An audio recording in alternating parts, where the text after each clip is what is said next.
Hello, I'm Dr. John Middleton, and this is Family Life in the North Country. Well, to start with, we have I think, an interesting question. It says, Dr. Middleton, what do you know about the rainbow curriculum? I love those questions. It says, what do you know? Or sometimes people will say, tell me all you do know about something. What an opportunity. Well, the rainbow curriculum started about 1972 as part of a gay rights platform, and it was really kept out of the legislature. There was a lot of politicking going on. The New York City legislature and the school board, they had fights down there for years and years on whether or not to allow that curriculum to be introduced, and of course the curriculum itself kept being modified. But a very few years ago it was allowed in. And really what it is a gay and lesbian rights group and part of multiculturalism. It is to promote homosexuality as a lifestyle and as a lifestyle equal to traditional family values. Now, if you go into it, probably anyone who asks that question is aware. It's been on the news, a lot of the media lately, and with the mayor getting involved, with the chancellor of the New York City schools, and he was not re-employed. So the question itself can just go really on and on. I had a caller the other day. It was rather interesting, and I tried to write down the exact question. Came in and says, "Sir, are you a Christian when you answer questions?" And the caller just really hung up at that time. Well, I would hope that if I were indicted for being a Christian, there would be enough evidence to convict me in whatever I do. And I hope that answers the question. Here's an interesting question that came in, and I've heard this question discussed several different times lately, and it's interesting that seems to pop up. But anyway, the party says, my wife and I are arguing over our baby's ability to learn. She says we have to teach the baby to learn, and I say it's going to learn anyway. Now, my wife is a teacher. What do you say? Well, I say clearly that babies are born already pre-programmed to learn. And by the time they're born, they've already learned quite a bit. We don't have to teach a child to learn. That's what children get paid to do, and that's what they do best. They learn. Now, we have an obligation to help providing models and opportunities, challenges, materials. We can and we should help a baby to learn and children to learn. So, you're both right. And let me suggest something else. That you and your wife find something else to argue about, because your baby's learning that parents like to argue. If the baby could talk, that's probably what the baby would say. And there it sits watching you discuss whether or not the baby has to be taught to learn. No, it's learning already. Here's another question.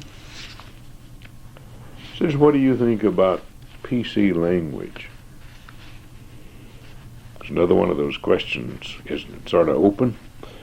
Well, I think PC, the politically correct language, is just that. It has a purpose of politics. And if you were to look up the word politics, you'd find that it is government. Basically, it's related to controlling. So the PC language is a controlling language, to put somebody down, to put somebody else up. Reminds me of argot. It's a fancy word, isn't it? A-R-G-O-T. If you really look up that word, you'd find that it is the special language of a group, and we commonly associate that with adolescents. when adolescents make up new words in a new language so that they can feel smarter than their parents, particularly the parents who seem to know so much. And about the time the kids get old enough then to really start using their cognators, they come up with new words. And the new words are constantly changing, because as soon as somebody learns the old words, then it's no longer a new word, and so they have to make up a new one. I think that's fun. Well, this is the way I look at the so-called PC words, the PC language. I'm reminded about this pretty constantly, and sometimes working with university and college students. What is the latest N word for something? Sometimes it gets to be rather amusing, because I find that people who would generally consider themselves liberal, that is, accepting and who pride themselves in being tolerant, may be very intolerant of the language, like people like me. I still don't really like some of the PC language, and so I sort of perhaps drag along behind. I still like generic pronouns. I still like subjects and predicates agreeing, but it doesn't hurt anybody to have new words. Sometimes people feel funny for a little while, but they'll get over it. And then there'll be another word. Here's another one. And this has been in the news a lot, but the question comes up. It says, and I get this told to me pretty frequently when I'm making different talks, public speeches, and so on. It says, Dr. Middleton, I've heard you talk on the subject of sex education, and you seem uninformed about young people today. They've got to have safe sex because they are sexually active. Yes, I'm uninformed about a lot of things, and I'm even ignorant about a lot of things. But some things I know for sure. I know for certain. For example, I know that some kids get into sex at an early age. I know that. I also know that most kids don't get into sex at an early age. And I have never met anyone whose behavior was just an instinctive reaction, that it was the sex drive was controlled simply by circumstances. No, I've never met anybody like that. I know that children have to be taught to restrain their behavior, not just in sex, but in all sorts of things. Just think about it. How many different ways do we try to teach children to restrain their behavior? We try to teach them not to fight, or, like in sports, to fight a certain way at a certain time under very special circumstances. We try to teach children not to cheat, not to steal, not to trespass. There's a whole host of things that we'd like to teach children, and one of them is respect for authority, because most people don't put it this way, but I think respect for authority is essential to survival. You think about it. The child who rebels from birth, who will not accept the parents' protection, teaching, it would be a very sad thing. Survival depends on obeying parents and learning the dangers that are in the environment. I know that some parents neglect their children by not teaching them respect for authority, or not teaching them to inhibit certain of their drives. I know that there's never been a society with uncontrolled sex. Interesting, isn't it? Every society has rites of passage. That is, behavior that people go through, behavior circumstances, social events that sets up from that point forward who is entitled to sex and who isn't, such as marriage. Every society that's ever been studied has some kind of rite of passage, so that sex is not just a random behavior. It's not something that is uncontrolled. No, society spends a lot of time controlling sexual behavior, and I predict it will continue to do. Even the people who seem to be promoting this condomania right now, in effect, they're trying to control behavior, aren't they? It's a certain kind of behavior. Every society presumes that responsibility for children is the parents. Every child must learn to be responsible. And carrying a condom around is not necessarily responsibility. I don't think it's defined that way. I'm just that ignorant. Responsibility is knowing what you're not going to do when you leave home. That's one way. And most people, if they were to call me ignorant and uninformed, as I have often been, they really don't know how ignorant I am because they don't know how to measure it. I have found, yes, unfortunately, I need to learn a lot of things. But some things are easier to learn, and human nature never seems to change. We can bet on that. We can bet. We can gamble if you're a gambler. If you're not, you can just simply count on it that human behavior, human nature, hasn't changed one iota. I've never found any evidence in all the readings, all the studies in history, that people are really different. Values change, social things change, events change, but you can always count on human nature being pretty much the same. People do pretty much the same things over and over again in whatever society you study. And they've been doing it ever since history started being recorded, and they probably did it a great deal longer before it was being recorded. Well, here's another question. Comes in from a girl who says she's 16. Says, my parents, particularly my father, trying to tell me to be careful. My question is, how far should I go with my boyfriend? Well, to the 16-year-old, thank God your parents care. Now, how far should you go with your boyfriend? My answer is rather clear, rather simple. Don't go past the front door until you and your boyfriend decide what you're not going to do. You know, knowing and agreeing in advance what you're not going to do is a great deal easier than trying to figure out several hours later sometimes how far you should go, because the circumstances change. You know, and for kids today, I know it's hard, it's difficult.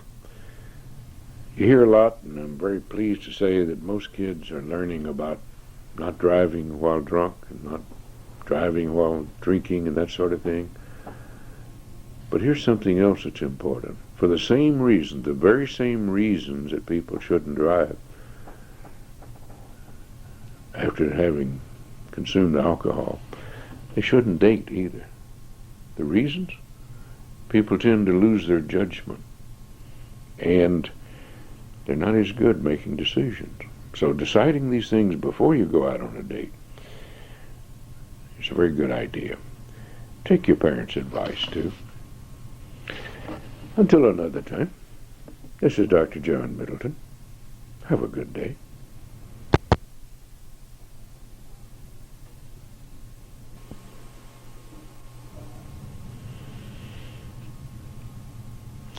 Hello, I'm Dr. John Middleton. This is Family Life in the North Country, and welcome aboard for another discussion of some issues, questions about family life. I'm always pleasantly surprised when young people comment to me that they've watched this program and they have something to say about it, because most of the time we don't think of teenagers really interested in a subject like this, but over at Plattsburgh State a few years ago, when they first introduced what was the different programs and concentrations in different subjects outside of a student's major,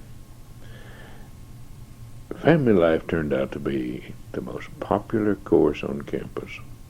That is, for a time it was the course that most students signed up for because they were interested in it. Well, here's a question that came in. And it's a question, and I've heard it on media several different times, people making reference to it. It says, Dr. Middleton, I've heard about family life in the times of Ozzie and Harriet and shows like that. What was really different? Well, family life was different. When Ozzie and Harriet, that program was on, most families had two parents. Most mothers didn't work out of the home. There was generally a strong sense of family loyalty, and there was respect for authority. Respect for authority was noted really all over, like respect for the law, respect for school teachers, respect for the elderly, for parents, for grandparents, for neighbors. Generally, people respected themselves. At least this was the attitude that most people conveyed. And they had an easier time then. They really did. A much easier time because values were clearer. Now, they didn't have an easier time materially, but they had an easier time deciding and knowing what was right and wrong in society. Materially, people didn't have as much a standard of living as the usual things that we measure by. It was not as high. But people had a clear sense of what was right and wrong, and they followed it. And perhaps we were richer then. I hear some people making fun of the family life of Ozzie and Harriet. I hear that on jokes, programs, sitcoms. Like the Waltons, Little House on the Prairie, programs like that. But they had a big, big audience. So it would appear that most people like that image. And they like the values that they represented. Simple and plain. Nobody then would ever have thought about having to have a police officer in a school. We just didn't have police officers in schools in those days. Would it be nice, if you think about it, if we had whole neighborhoods of Ozzie and Harriet? Our neighborhood made up, say, a single-parent family like the Cartwrights on Bonanza, if that's what a single-parent family was, or the Little House on the Prairie, people like that. Well, we can go back into nostalgia. That reminds me of another question that came up, particularly this one about senior citizens. Says, I'm one of these old senior citizens remembering the good old days. Do you think we can ever get them back? Well, no, we can't turn the clock back. And not very many people would really want to turn the clock back to the inconveniences that we had, just like what I was saying about the Waltons or the Cartwrights, the Little House on the Prairie. There were a lot of things that were inconvenient. With all our modern conveniences today, we'd probably want to keep them, but I think we can turn back and pick up the values, and indeed, I think we have to.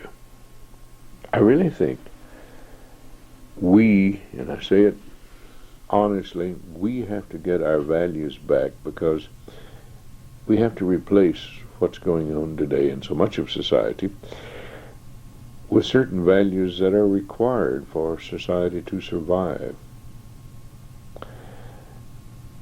we must respect those requirements that are required for society to survive.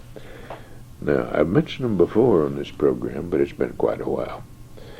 For any society to survive, must have 6 basic requirements met. Any one of these will soon pull the foundation from under the society. What are they? Well, obviously, a society to survive must have adequate biological necessities. We see plenty of evidence almost daily in our news broadcast where groups of people, where societies do not have the basic necessities. A great deal of efforts being made to try to provide those. Well, the biological necessities, food, clothing, and shelter. That's pretty obvious, isn't it? If a society is going to survive, and we see evidence of this too, then not only must it have the necessities, but it must have proper production and distribution. We see too often glaring examples, plenty of supplies, but they're not being permitted to be distributed to the people who need them. Our societies need that. Just think of New York City. How long could New York City survive by itself? Now, it has to have a tremendous distribution system. We must have reproduction. We must have young people constantly taking the places of the old people. Adequate reproduction. Right now, most societies in the world, most modern societies in the world, are not reproducing themselves. Importantly, though, is that we must have socialization of the young. And what does that mean? It means teaching young people to take their places in society as adults, to know how to take their places in society as adults. There are many things in that, and the meaning of that is really quite tremendous. And we must have maintenance of discipline and order. We must maintain discipline and order in our society if the society is going to survive. And we're seeing a lot of breakdown of that right now. The problems that we've heard and seen, all sorts of things in the news about this kind of riot, that kind of riot, social upheavals, people running across borders of another country. That's part of maintenance of discipline and order. And the 6th one, the last one, we must have a motivation to live, a motivation for survival. A society that's not motivated to survive doesn't, because somebody else comes in and takes it over. What do we mean by some of these things? Let's look at the environment. See, if we're going to protect the biological necessities, of course we have to protect the environment. We have to assure that we can maintain production. So we can't just destroy our farmlands, our croplands. We can't allow that to just disappear. We have to see to it that we have proper food, proper fuel. All of these things are interrelated. We can't just change one thing without considering the impact on others. We have to see that production and distribution in our society really depends upon a profit. Somebody has to make a profit in order to go into these businesses and that we depend on so very much. We have to see that we do maintain proper boundaries. Our communities, our cities, our counties, our states, our nation, we all have boundaries to maintain. And this is in part because of the tax base. Who can depend upon what services? We have to have a motivation for survival. To survive, we have to respect life. It sounds so trite these days, doesn't it? You hear all kinds of things about pro-choice and pro-this and pro-this and anti-this, but it comes down to very simple, very elementary. If a society itself does not respect life, does not respect itself and have a motivation to survive, in time that society will disappear. We have to teach our young people what's really expected of them, to take their places as adults in society, to know that society is expecting certain things of them. You know, the national policy, if we had one, on the family life, and perhaps we need it because family life is being defined in all kinds of ways that probably is not going to survive. If we had a national policy on family life, maybe it should be based on these 6 basic requirements for any society. That any policy, any legislation that came along that violated or caused a society not to fulfill these basic requirements would not be allowed to become law. We need a benchmark. We need some way to compare. We need something to measure it by. And so far, we have legislation of all kinds coming from state governments and federal government. And so far, we don't have anything to measure it by. Not a family impact statement. We can make a comparison, and we seem to have pretty good evidence now that laws that impact on the environment have to have an impact environmental comparison made before it's allowed to become law. I say laws that become that. Any proposed statutes have to have an environmental impact statement to accompany them. Maybe we need something like that in family life. That somebody wants to propose a certain law that impacts on the family. Okay, what is the impact? How will it benefit the family, or how will it hurt the family? Most people don't want to think that way. But just like some things in the environment, maybe we don't want to think about it. But once it's really brought to our attention, we see the importance of it. Our society has demonstrated that it's pretty good. We can reclaim. We can make do. We have that potential, and in some of these things, we don't have a choice. We really don't have a choice. For example, teaching young people to respect authority. See, it sounds so trite, doesn't it? Respect authority. Where am I getting something that old and antiquated? We're looking at metal detectors in schools, doors. What are these kids trying to do? They're trying to establish territory, aren't they? They're trying to establish their right to exist. And basically they're afraid of it. Afraid of a lot of things. So some of these children are carrying weapons because they're afraid what would happen if they don't. Some of them, of course, perfectly normal reaction. They're simply carrying a weapon for protection. But some particular schools and some of the so-called ghettos, and you know, a ghetto is not necessarily a place where you live. I think a ghetto starts about 2 inches above our shoulders. It's how we think about ourselves. You get a group of people who are living a certain way, certain places sometimes, they tend to think about themselves a certain way. Not with good self-esteem, not with feeling of security, but sometimes in fear. And yet if we had respect for authority, we wouldn't have those problems.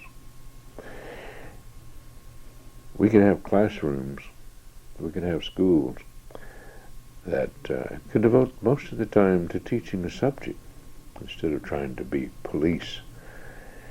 And you look to see what Joe Clark, principal down in the New York City area, New Jersey area there, what he did with that school. And he turned it around. That was basically what he was doing, wasn't it? This sort of thing can happen in the North Country. Discipline can get out of hand. You talk to any school teacher these days. But I think what I'll do is I'll stop here, and another time we'll talk about some of those ideas about school. So until another time, this is Dr. John Middleton. Have a good day.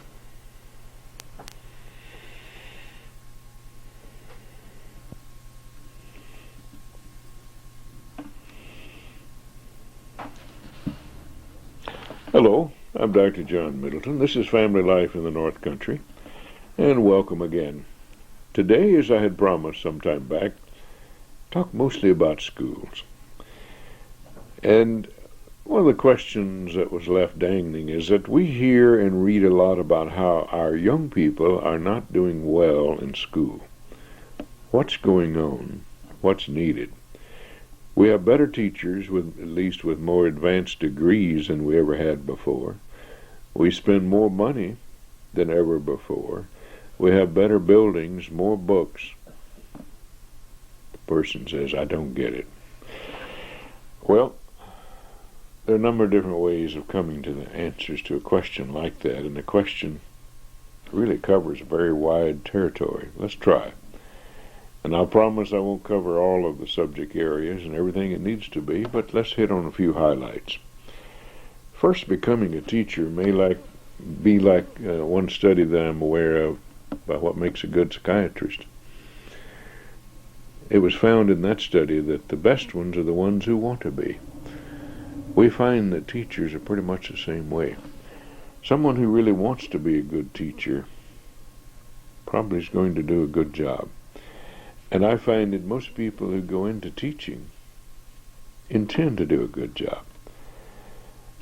I see conflicts on what teachers learn and what students need to learn. In other words, we're seeing that teacher preparation sometimes doesn't seem to be on target for what really students, young people, need to learn. Research evidence, for example. Recently we've heard about combining schools and making regional schools and bigger district schools and doing away with some of the smaller districts. On what basis would a decision like that be made? The research evidence is clearly against that kind of decision. We know from the evidence and published literature that schools below 500 typically do better. And yet we have Commissioner of Education and others who want to come along and make schools of 5,000 or more. For what purpose? It's not to further the purpose of education, that is, for students to learn more, to become better pupils. I even prefer the one-teacher school. I had an opportunity. I went to a one-teacher school sometime in my young life. I enjoyed it. I learned a great deal. But what happens there is that the teacher knows the students know the teacher, and they learn. And these big schools that are being proposed, making schools even larger than they are now, well, the teachers aren't in favor of that. It might save administrative costs as far as a building. It may save operational costs, that is, operation per pupil. But that shouldn't be what we measure a school by. We should measure a school by what the student learns, carrying out the purposes for which education was established. Neighborhood schools, what we used to have.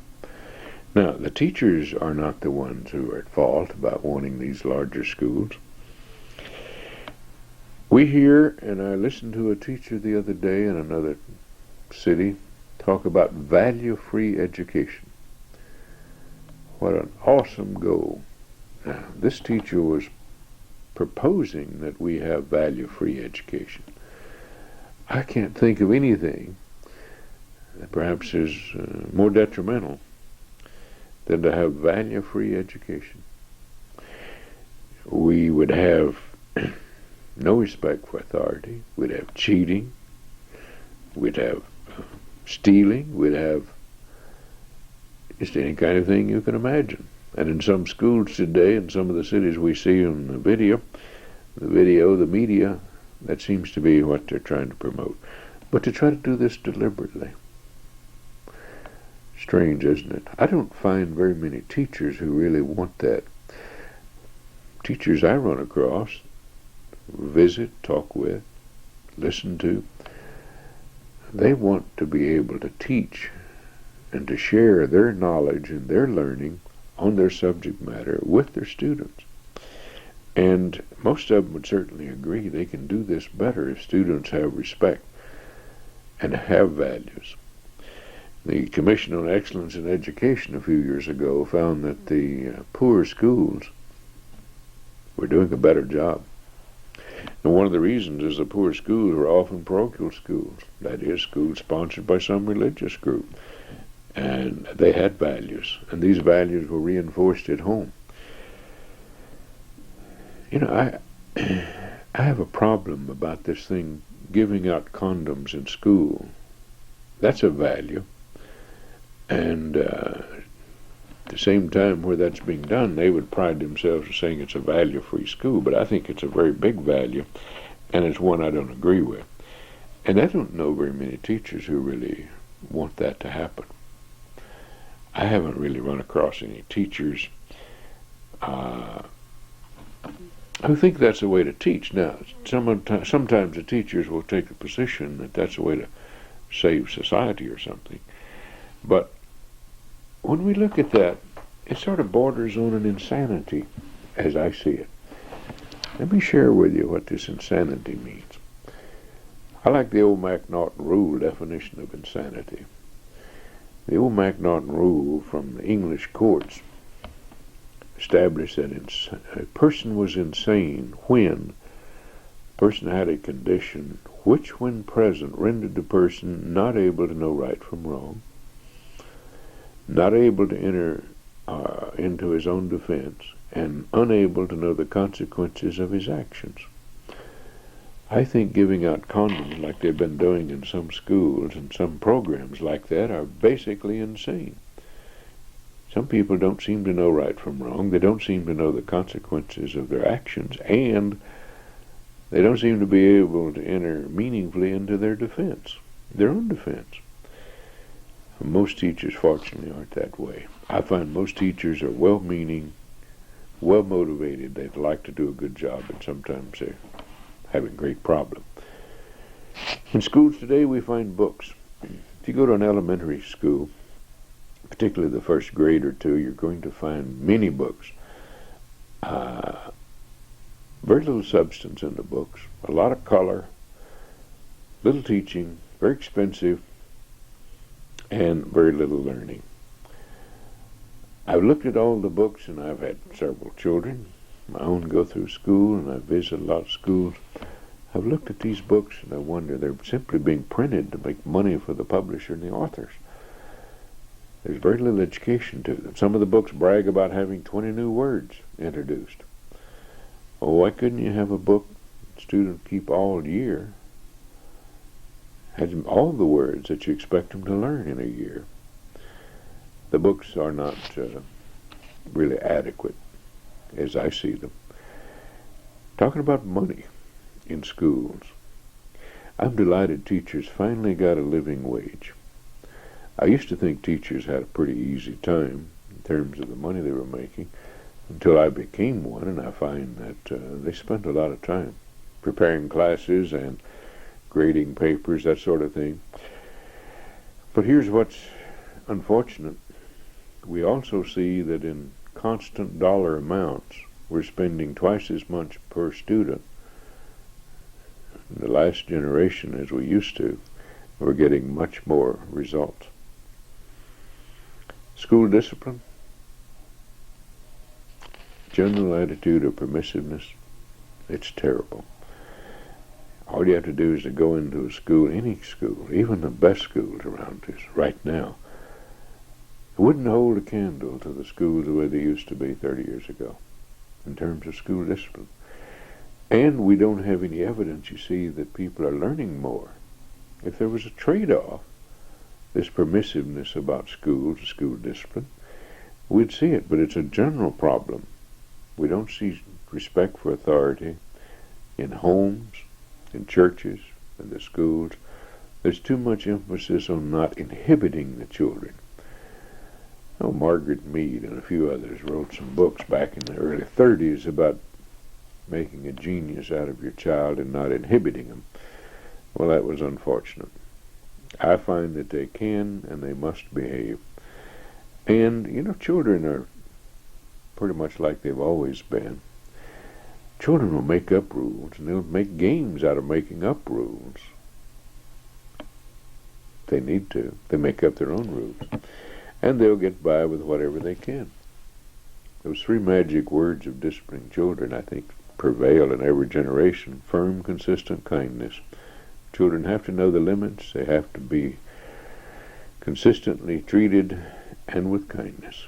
You have those three words, you're going to have a lot better situation. Schools today focus a great deal on self-esteem, but not accomplishments, in the main. And we have some exceptions, of course. This is partly the way teachers are being taught today. Teachers are being taught about focusing on self-esteem, and it becomes sort of a symbiotic parasitic relationship. That is, the teachers need the students need the teachers, and they get around saying, yeah, we feel good about ourselves, but then what are they really learning?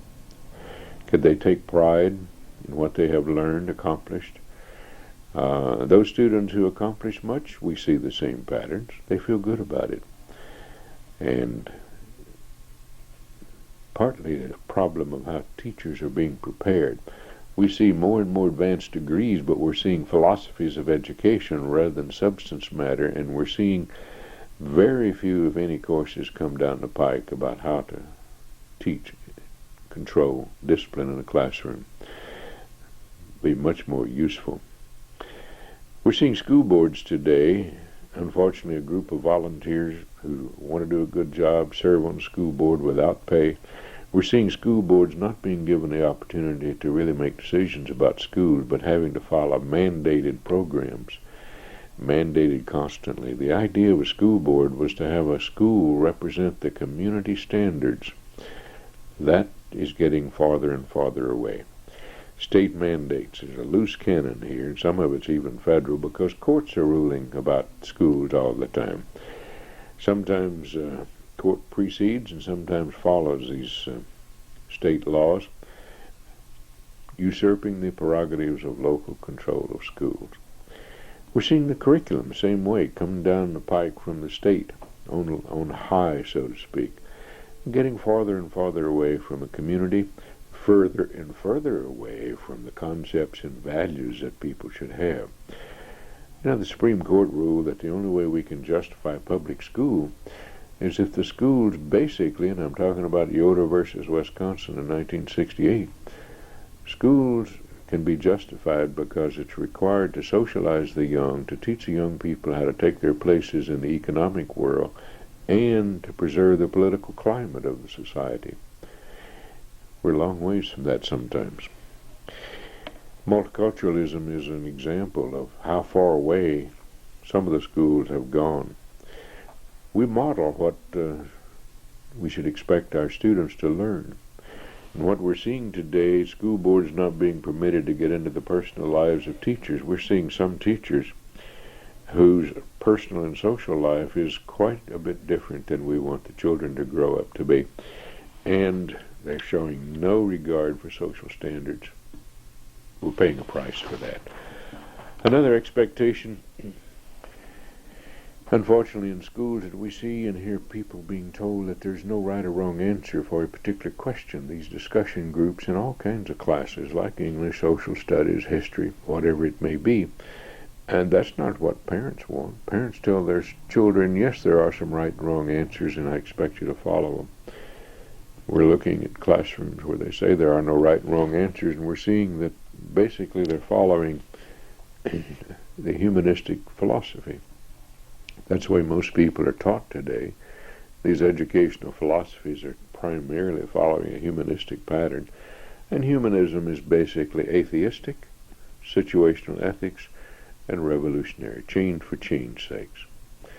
We're really seeing SAT scores that have gone down 80 points in 30 years, and even the pattern of grading SAT scores have been changed. If they hadn't been changed, it would be more in the neighborhood of 100 to 110, 20 points difference, lower. In spite of the fact we're spending more money per child in school per year, we seem to be getting less money for it. Less production for it. The children aren't learning as much. We're seeing all sorts of philosophies being woven into school patterns from teachers. At a national workshop on family life education one time, held in Indiana, I was appalled. Family life educators and teachers were being trained that their attitude should be that old institutions must go, that students today cannot learn by old methods, that a person cannot create, he can only destroy, that a person with inhibitions cannot be self-actualized. You know, when you really look and listen to those kind of things, and I know I said them pretty quickly, there's no basis for that. I still have an old bridge that I'll be happy for somebody to buy if they really believe that. Like a person can't be a good person in a society that's not a good society. Well, that's ridiculous. That's like saying there can be no bad apples in a bunch. It's the same logic as saying if you can't have a bad apple in a bunch, you can't have a good person and a bunch of bad ones. That doesn't follow. We should strive to make people as the good apple, so to speak, that they can be good regardless of what kind of society surrounds them. We're looking at a pattern of activities in schools. Most teachers aren't in favor of this, but schools start off and they give breakfast to kids and they wind up in the afternoon with babysitting. Well, I don't hold the schools at fault for that sort of thing, but that's a long ways from the primary mission of teaching. We shouldn't have to depend on schools to feed children, to get them going. That doesn't make a whole lot of sense to me, but perhaps I'm old-fashioned. If you have different views on these subjects, fine, let me know. Until another time, this is Dr. John Middleton.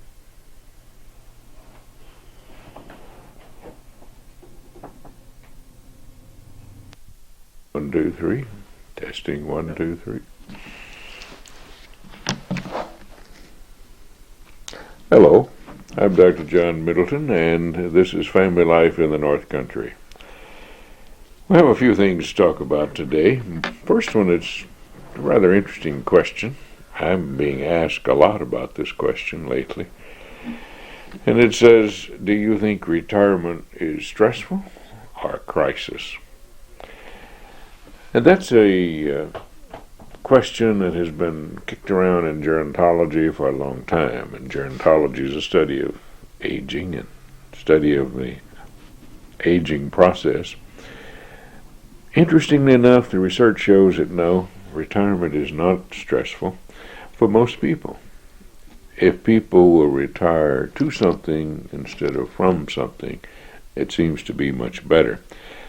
I've heard people talk who are working with the elderly who say, well, you know, so-and-so didn't live very long after retirement, or retirement killed them, and that sort of thing. But no, the research evidence doesn't seem to support that. Most people who retire just go right along being and doing pretty much what they were doing except going to work. And some of us enjoy it. Here's another question that I heard or read about mother surrogates being as effective as natural mothers. In other words, surrogate is somebody who takes the place of something. Those are being used. Those people are being used much more today. But I think in all fairness, and the research which is now accumulating really from many different parts of the country, Mohammed Desra Hoyat has done a recent study published in Psychological Reports confirming worldwide studies. No, mother surrogates are not as good. Mothers are best. Mothers are a necessity, and when we say that, children do better.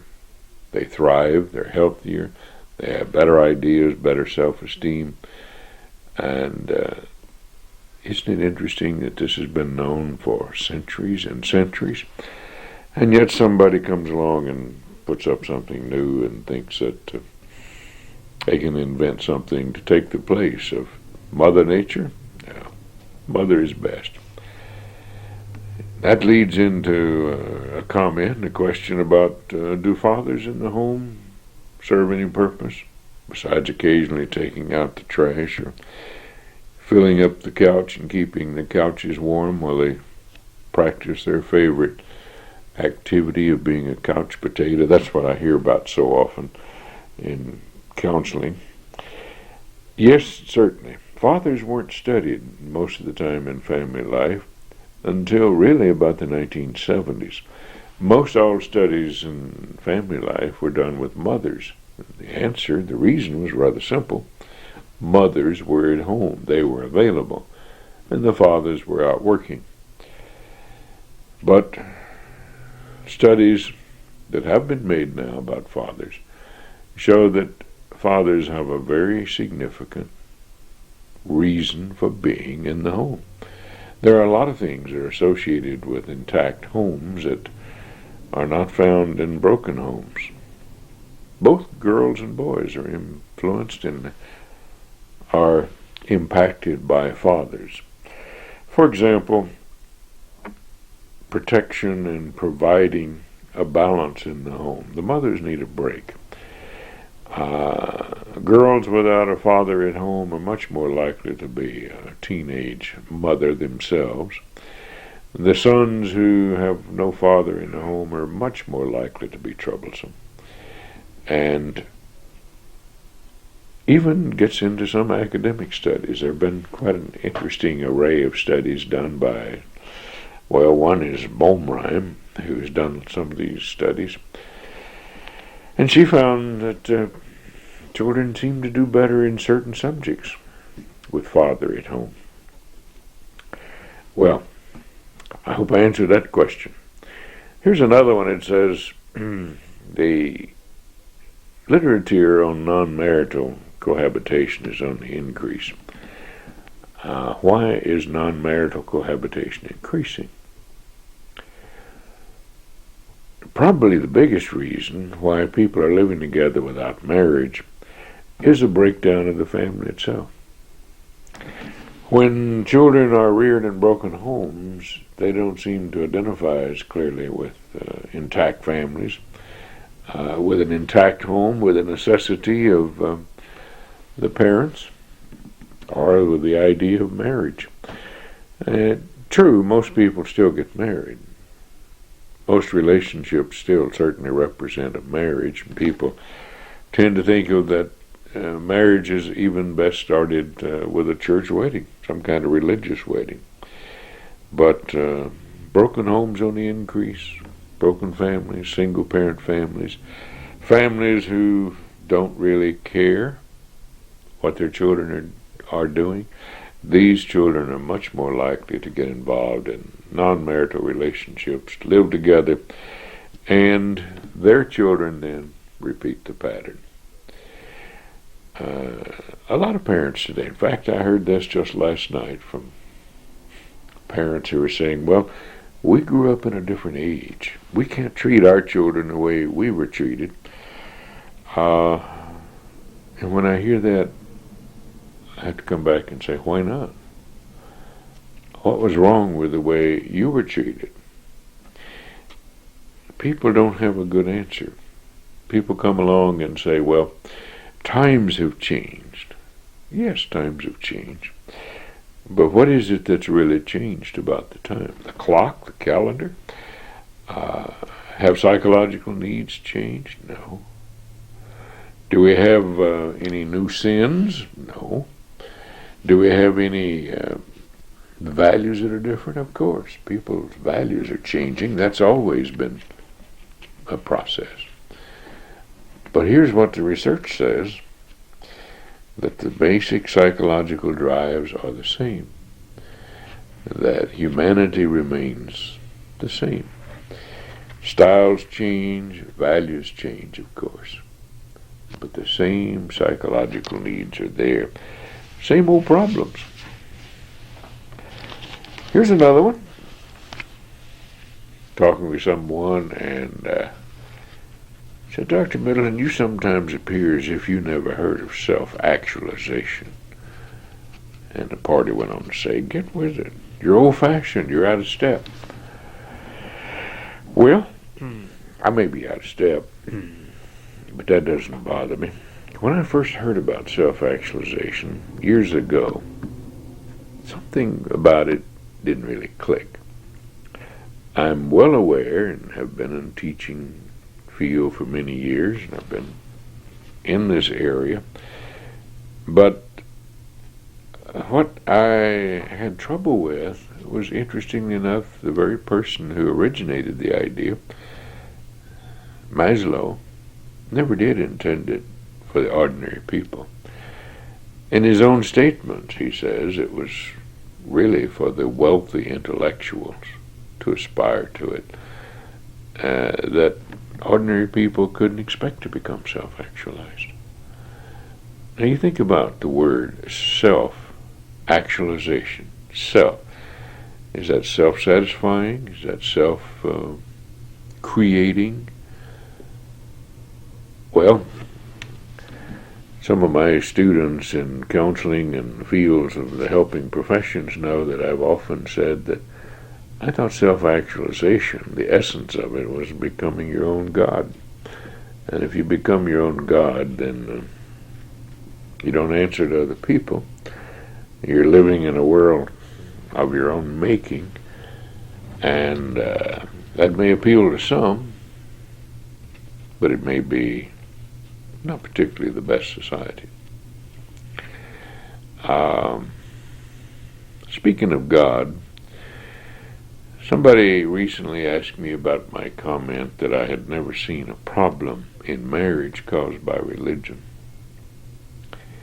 I've had people come back and challenge that and question me. How could I really believe that? Didn't I know better? Hadn't I seen it? Well, I really believe it. Now here's what we have to look at. I see problems with people in marriage trying to change the religions, trying to change something about a religion to make it fit their purposes. For example, two people meet and they sort of deny their religious backgrounds, and they say, well, that's not important. Then they marry, and then one of them may want to practice religion. The other one says, hey, you can't do that. Is that a problem of religion or a problem with the people? I think it's a problem with the people. For example, let's take a Jew or a follower of Judaism marrying a Protestant, a Christian, a Catholic. Now, some of those things are in contradiction about the religions. Is it the problem of religion? No. People can be perfectly happy, perfectly well adjusted in either religion, but they try to put them together. Is it a problem of religion? No. At least I don't see it that way. A Catholic and a Church of Christ follower, some things are in contradiction. Well, these people knew that, and they denied the part of religion before they got married. How about a Mormon and a Unitarian? These people get together because they're attracted to each other. Then if either one of them wants to practice a religion, there's somehow going to be in contradiction. The religions will be in contradiction, but those are problems of people, as I see it. A Hindu and a Baptist. Some things are not quite compatible, but we see the same thing. For example, if we had somebody, just pick a religion, who was very devout, and somebody who wasn't. Just the practice, even though they are the same beliefs. Would we say it's a problem of religion? No, we'd say it's a problem of the personalities and the people. Because here's what we find also. Anytime we're trying to work with people to help them in these situations, we don't try to change the religion. At least I don't. And I haven't met very many people who've had much luck trying to change the religion. We find people themselves wishing to change. You know, a lot of people change churches, but very few people change religions.